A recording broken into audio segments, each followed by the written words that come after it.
Ma'am, क्या आपको और अधिकारी की तरह चैम्बर में बैठना, केवल पेपर के कार्यों को देखना ये पसंद नहीं है कि आप इतना बौखते रहते हैं, हमेशा फील्ड में जाते हैं, लोगों से मिलते रहते हैं, तो क्या आपको चैम्बर में बैठना पसंद नहीं है क्या? चैम्बर में तो 2 घंटा काफ़ी है बैठना। अभी अनेक अभ्यर्थी बीपीएससी या अन्य स्टेट पीसीएस की तैयारी में लगे हुए हैं। उनकी तैयारी कैसे मजबूत हो, इस पे क्या कहना चाहेंगे? सबसे पहले तो जहाँ चाह वहाँ राह। नमस्कार, आप देख रहे हैं KAR न्यूज़ और मैं हूं आपके साथ अवधेश। अभी हमारे साथ एक ऐसे शख्सियत मौजूद हैं जिन्होंने अपने कार्यों के बदौलत ऐसी लोकप्रियता हासिल की है जो जानकर आप सबों को खुशी भी होगी और हैरानी भी होगी कि एक पदाधिकारी, उन्हें अपने चैम्बर से फुर्सत नहीं होता है कि वो जनता के बीच जाएं, उनकी समस्याओं को देखें, समझें और उसका समाधान करें। लेकिन ये ऐसे पदाधिकारी हैं जो अपने क्षेत्र में हर एक जनता से मिलते हैं, उनकी समस्याओं को देखते हैं और आराम से उसका समाधान करते हैं। सबसे पहले मैम, स्वागत है हमारे न्यूज़ चैनल KAR न्यूज़। जी धन्यवाद। सबसे पहले मैं जानना चाहूँगा आपका परिचय, और हमारे दर्शक भी प्रतीक्षा कर रहे होंगे आपके परिचय का, तो प्लीज़। मेरा नाम गौरी कुमारी है और मैं नालंदा ज़िले से रहने वाली हूँ और मेरे माता पिता नवादा ज़िले से हैं। अभी मैम आप किस पद पे हैं और कहाँ पे हैं? अभी मैं प्रखंड विकास पदाधिकारी खानपुर के पद पर कार्यरत हूँ। सबसे पहला सवाल मैं आपसे ये करना चाहूँगा कि आप एक विद्यार्थी जीवन से वीडियो तक का सफ़र कैसे तय किए और आपने यह क्षेत्र ही क्यों चुना?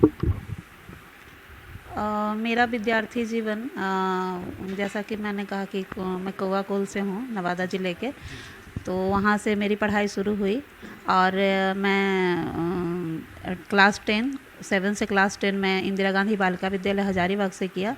उसके बाद मैंने 2 साल ISC जो है धनबाद SSLNT कॉलेज से किया। उसके बाद मेरी पढ़ाई BRT सिंदरी से हुई, मेटलर्जिकल इंजीनियरिंग। और इस क्षेत्र में आने का क्या वजह था? इस क्षेत्र में आने का वजह है, बचपन से ही था कि सिविल सर्वेंट बनना है और इसके पीछे मेरे पूरे परिवार, मेरे पापा खासकर और मेरे पति का बहुत ही सहयोग रहा। और अभी मैं BPSC, ये मेरा दूसरा अटेम्प्ट था, 53वीं से 55वीं, और अभी आपके समक्ष वीडियो खानपुर के रूप में कार्यरत हूँ। बहुत बहुत बधाई मैम, जिसके लिए आप मेहनत किए और मेहनत के साथ साथ सफलता मिली और अभी आप इस पद पे हैं और हमारे क्षेत्र में हैं। आपके इस सफ़र में किन किन परिस्थितियों से गुजरना पड़ा है आपको? किन किन कठिनाइयों को झेलना पड़ा है, किन किन कठिनाइयों का सामना करना पड़ा है? कठिनाई तो रहने से और परख होती है, वो मिलना चाहिए, संघर्ष होने से और अच्छा रहता है। तो शुरू में तो चूँकि मेरे पापा एक किसान थे और माँ कार्यरत थी, 4 भाई बहन थे और उस बीच में सभी को पढ़ाना और फिर पूरे परिवार को लेके चलना माँ के लिए भी एक चैलेंज था। तो थोड़ी सी आर्थिक तंगी रहती थी, लेकिन उतनी नहीं, लेकिन बुक्स वगैरह ख़रीदने के लिए। लेकिन सरकार की एक जो अनुसूचित जाति जनजाति के लिए एक योजना थी सिविल सर्विसेज की तैयारी के लिए, तो उसमें मैं क्वालिफाई हो गई थी और क्रॉनिकल से मैंने तैयारी किया और उस वहाँ से मतलब निःशुल्क मेरी कोचिंग क्लासेज हुआ। इसके लिए मैं बहुत धन्यवाद देती हूँ, मतलब सरकार की महत्वाकांक्षी योजना थी और उसका मुझे फ़ायदा भी मिला और मैं सफल भी हुई। मैम, आपसे अगला सवाल मैं करना चाहूँगा। तैयारी करने के दौरान, अब क्योंकि हम लोग भी गांव से हैं, तो वहाँ की क्या एक्टिविटी होती है, क्या क्या समस्याएं आती है, इसको हम समझ रहे हैं। तो आपसे अगली सवाल मैं ये करना चाहूँगा कि तैयारी करने के क्रम में बहुत सारी आलोचनाएं भी मिली होगी आपको, सुननी भी पड़ी होगी आपको, तो आप ये सब आलोचनाओं से कैसे बच पाए? चूँकि मेरी इंजीनियरिंग 2003 में हुई और 2013 में मेरा जॉब हुआ, तो 10 साल का एक बहुत बड़ा गैप था। और उस 10 साल सच में जो पारिवारिक प्रेशर तो नहीं था, दबाव नहीं था, लेकिन सामाजिक दबाव बहुत मिलता था कि उनका बच्चा यहाँ क्वालिफाई कर गया है तो आपकी बच्ची अभी नहीं कर पाई है कुछ भी, तो शादी वगैरह कर दो, तो थोड़ा डर जाती थी। तो ये मिलता है दबाव, क्योंकि बैकग्राउंड मेरा इंजीनियरिंग था इसीलिए। लेकिन शादी के बाद मुझे वही माहौल मिला जो मेरे मायके में था, और काफ़ी सपोर्ट मिला, इसलिए मैं दोनों मायके और ससुराल दोनों के सहयोग से मैं क्वालिफाई कर पाई। और चूँकि परिस्थिति एक कठिनाई नहीं, मतलब बेबी मेरा हो चुका था और उसके बाद फॉर्म मैं भरी थी, तो एक बच्चा भी था मेरे साथ, तो एक छोटे बच्चे को लेके भी तैयारी करना तो मेरे लिए चैलेंज था ये। लेकिन सच्चे मन से अगर तैयारी किया जाए और प्लानिंग किया जाए तो सफलता तो मिलती है। मैम, आप कानपुर ब्लॉक के एक लोकप्रिय वीडियो के रूप में जाने जाते हैं। कैसे जनता आपको एक सफल अधिकारी के रूप में जानती है, नाम से जानती है? इसलिए कि अगर कोई लोग आते हैं हमारे पास तो उनका जो भी मैटर रहता है तो बहुत जल्द ही उनका जो कार्रवाई होती है, समस्या का निदान होता है, तो कोशिश रहती है कि मेरी कि तुरंत वो हो जाए। तो इसीलिए लोगों में चर्चा काफ़ी रहती है कि, और यहाँ से अगर नहीं होना रहता काम तो स्ट्रेट फॉरवर्ड वो बोल दिया जाता है कि आप इस कैटेगरी में हैं तो आपका ये काम नहीं हो पाएगा। तो इससे एक विश्वास बना रहता है। उनको 10 बार दौड़ाने से फिर दिक्कत होती है, तो फिर कहीं ना कहीं वो शंका हो जाता है कि पता नहीं पदाधिकारी 10 बार मुझे क्यों दौड़ा रहे हैं। तो काम होना रहता है तो तुरंत हो जाता है, नहीं होना रहता है तो उनको बोल दिया जाता है कि आपका काम इस वजह से नहीं हो पाएगा। दोस्तों, यही सबसे बड़ी चीज़ है जो हमें मैम के पास खींच के लाई। कई सोशल मीडिया पे मैं देखा था इनके बारे में, इनकी चर्चाएं होती थी कि एक बेहतर पदाधिकारी के रूप में खानपुर के वीडियो साहब जाने जाती हैं। और फिर मुझे इच्छा हुई कि इनसे मिलें और आप सबों को भी इनसे मिलवाएं। अगर जनता या हमारे गांव के लोग या पूरे प्रखंड के कोई भी वैसे व्यक्ति जो किसी समस्याओं से लगातार जूझ रहे हैं और वो अपने पदाधिकारी के पास जाते हैं तो पदाधिकारी के पास समय नहीं होता है, वो टाल देते हैं। आज नहीं, कल आइए, कल आते हैं तो परसों आइए, आज ये काम है, आज मुझे टाइम नहीं है। तो ये बहुत बड़ी समस्या है और हम युवा इससे जूझ सकते हैं। लेकिन एक वृद्ध व्यक्ति, चाहे वो महिला हो या पुरुष हो, यदि उनको आना पड़ता है और इस तरह से वापस कर दिया जाता है तो काफ़ी तकलीफ होती है। लेकिन मैम के यहाँ आके ऐसी परेशानियों से जूझना नहीं पड़ता है। होने वाला है तो क्लियर बता देते हैं कि ये हो जाएगा, नहीं होने वाला है तो उसके लिए प्रयास करते हैं। तो ये सबसे बड़ी चीज़ है। मैम, आपसे अगली सवाल मैं आपसे ये करना चाहूँगा, किसी ब्लॉग की वीडियो होना ये बहुत बड़ी बात है, गर्व की बात होती है। आप इस पद की गरिमा बढ़ाने और इस पद की महत्ता को संक्षिप्त रूप में कैसे समझाएंगे? सच में प्रखंड विकास पदाधिकारी होना बहुत गर्व की बात है, इसलिए कि ये सबसे रूट लेवल के पदाधिकारी होते हैं और एकदम फील्ड लोगों के साथ इनका हमेशा मिलना रहता है, उनकी समस्याओं से रूबरू प्रतिदिन होते हैं। और इसीलिए मेरे ख्याल से ये बहुत महत्वपूर्ण पद है। और पद तो जो इनडायरेक्ट जुड़े रहते हैं, लेकिन ये पद है जो डायरेक्टली लोगों से जुड़े रहते हैं और उनकी समस्या जैसे कि पेंशन, राशन, जो नीड है लोगों का प्रतिदिन का, उस समस्या को ये पद देखता है, प्रखंड विकास पदाधिकारी देखते हैं। इसीलिए इस पद का गांव में बहुत महत्व है, ग्रामीण क्षेत्र में। हाँ, बहुत बड़ी चीज़ है जो गांव के लिए, समाज के लिए वास्तविक वाला परेशानी होता है। वो मान लीजिए कि सही बात है, पेंशन वाला हो गया, राशन वाला हो गया, पानी की समस्या हो गया, तो इसके लिए आपसे संपर्क करते हैं लोग और कहीं ना कहीं बहुत जल्द उस पर काम भी किया जाता है।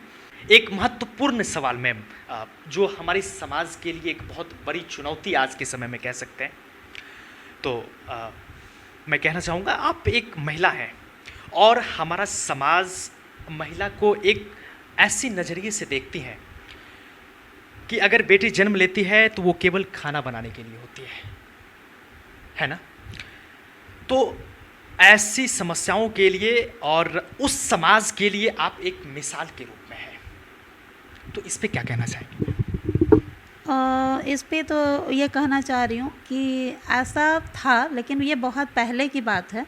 लेकिन चूँकि मैं अभी 9 वर्षों से गांव में ही, ग्रामीण क्षेत्र में ही कार्य कर रही हूँ, तो अब ये अवधारणा धीरे धीरे गलत हो रही है।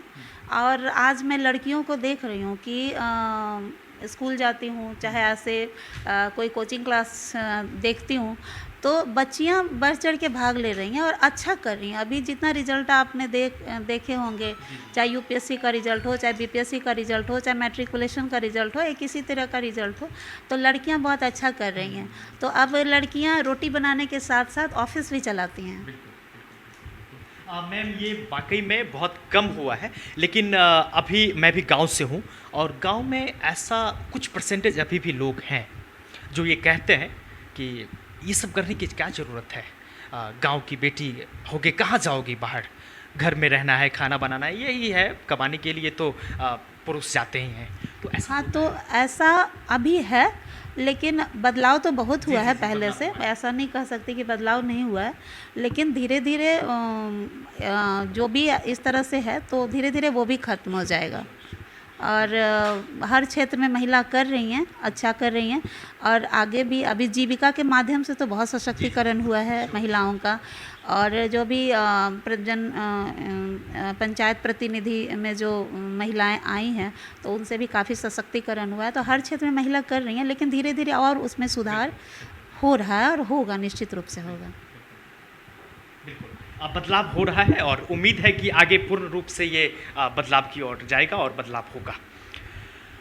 मैम, बहुत सारे हमारे दोस्त लोग प्रतीक्षा कर रहे होंगे आपके एक जवाब का, जो मैं अब आपसे ये लास्ट सवाल है।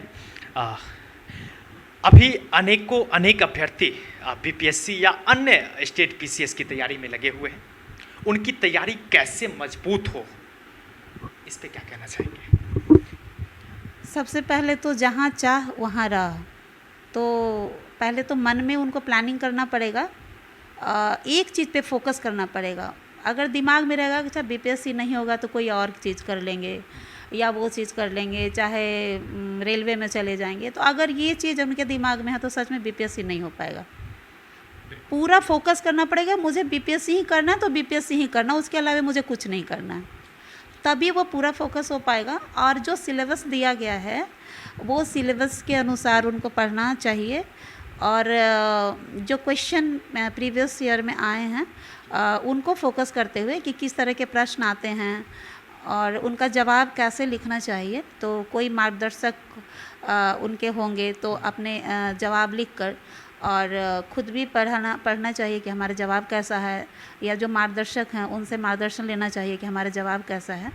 और दूसरी बात यह है कि पीटी के साथ साथ मतलब कि तीनों चीज़ का पैरेलली होना चाहिए, पैरेलल तैयारी होना चाहिए। ये नहीं कि अभी पीटी कर लिए फिर पीटी का रिज़ल्ट निकलेगा तो फिर मेंस की तैयारी करेंगे, ऐसा नहीं होना चाहिए। पीटी, मेंस, इंटरव्यू तीनों की तैयारी साथ में होना चाहिए और फोकस करना चाहिए। और बहुत ज़्यादा घंटे पढ़ने से नहीं है, क्वालिटी होना चाहिए पढ़ाई में, कि अगर हम 5 घंटा 6 घंटा पढ़ें तो हमारा क्वालिटी क्या है पढ़ाई का, या 5-6 घंटा पढ़े और कुछ नहीं पढ़े। तो पढ़ाई के साथ साथ फिर प्रैक्टिस भी होना चाहिए लिखने का, तो सब साथ में होना चाहिए। और पीटी से पहले पीटी को फोकस करते हुए और मेंस को भी थोड़ा समय दे के साथ में लेके चलना चाहिए। और जो भी तैयारी कर रहे हैं उनके लिए शुभकामना है कि वो सिविल सर्विसेज की परीक्षा क्वालिफाई करें और अपना नाम करें और सेवा करें अपने देश की। निश्चित रूप से मेरी ओर से भी जितने भी अभ्यर्थी हैं और जो भी इसके लिए मेहनत कर रहे हैं उनको बहुत बहुत शुभकामना। सवालात की सिलसिला यहाँ पे समाप्त होती है और मैम से चलते चलते एक जानकारी और मैं लेना चाहूँगा, उसके बाद इस कार्यक्रम को मैं यहाँ पे समाप्त करना चाहूँगा। मैम, क्या आपको और अधिकारी की तरह चैम्बर में बैठना, केवल पेपर के कार्यों को देखना ये पसंद नहीं है कि आप इतना बौखते रहते हैं, हमेशा फील्ड में जाते हैं, लोगों से मिलते रहते हैं, हर दिन का जो आपका ये रूटीन है, जो मुझे पता है कि हर दिन आप जाते हैं क्षेत्र में, लोगों से मिलते हैं, तो क्या आपको चैम्बर में बैठना पसंद नहीं है क्या? चैम्बर में तो 2 घंटा काफ़ी है बैठना, चूँकि फ़ाइल तो जो सहायक होते हैं वो करते हैं। अब 8 घंटे ऐसे ऑफ़िस आवर 8 घंटे है, लेकिन हमारी तो ड्यूटी 24 घंटे की है। तो जब तक हम लोग फील्ड में नहीं जाएंगे तो फिर तो वो परेशानी बनी रहेगी, और आप नहीं जाएंगे तो लोग फिर आपके पास आएंगे। तो उससे अच्छा रहता है कि वहीं पर जाके और फील्ड वेरिफिकेशन हो जाता है, वहाँ क्या ग्राउंड रियलिटी है वो पता चल जाता है। फिर लोगों का जो सेटिस्फैक्शन है वो पूरा हो जाता है कि पदाधिकारी आते हैं ऑन द स्पॉट, जो भी समस्या है उसका समाधान करते हैं। तो मुझे ये विधि व्यवस्था में भी सहयोग करता है। और फ़ोर्स ले जाती हूँ, वो सिर्फ इसी तरह ले जाती हूँ, लेकिन फ़ोर्स की आवश्यकता नहीं होती है। मतलब मैं रात में भी निकलूँगी अकेले तो मुझे किसी प्रकार की कोई असुविधा नहीं होगी, ये मेरा विश्वास है। मेरे अपने किए गए कार्यों पर मेरा विश्वास है। तो और लोग काफ़ी सहयोग करते हैं, इसीलिए मैं लोगों को भी धन्यवाद देती हूँ। दोस्तों, गौरवान्वित होने वाला हमारा ये समस्तीपुर जिला का खानपुर प्रखंड, जहाँ पे बीडीओ साहिबा के रूप में मैम विराजमान हैं इस पद पे, इस कुर्सी पे। मैम, एक चीज़ पे मेरा ध्यान चला गया था, वहाँ पे लिस्ट में मैं देखा, मैं सम्मानित छायाकार से निवेदन करूँगा ज़रा वो लिस्ट पे फोकस करेंगे। 22 नंबर पे श्रीमती गौरी कुमारी जी आई हैं 2014 में और 17 तक रही हैं, और फिर लास्ट में अभी वर्तमान में जो गौरी कुमारी हैं वही 22 नंबर में भी हैं क्या? जी, ये कैसे हो पाया मैम? ये कैसे हो? यहाँ से गए और फिर यहाँ पे वापस कैसे? मैं भी बहुत दंग रह गई थी, क्योंकि मुझे नहीं पता था कि मेरी पोस्टिंग यहाँ होने वाली है, और बहुत ताज्जुब लगा था। और मैं बहुत उधेड़-बुन में थी कि मैं ज्वाइन करूँ कि नहीं करूँ, क्योंकि बहुत लोग मतलब जो मेरे शुभचिंतक थे सब कि दोबारा उसी ब्लॉक में नहीं जाना चाहिए, चूँकि उनके साथ रहते रहते एक रिलेशनशिप डेवलप हो जाता है। फिर प्रशासन को थोड़ा सा अपना जो रहता है कि प्रशासन कड़क होता है या इस तरह से, तो प्रशासन नहीं चल पाएगा। तो मैं काफ़ी नर्वस भी थी कि कैसे हो पाएगा।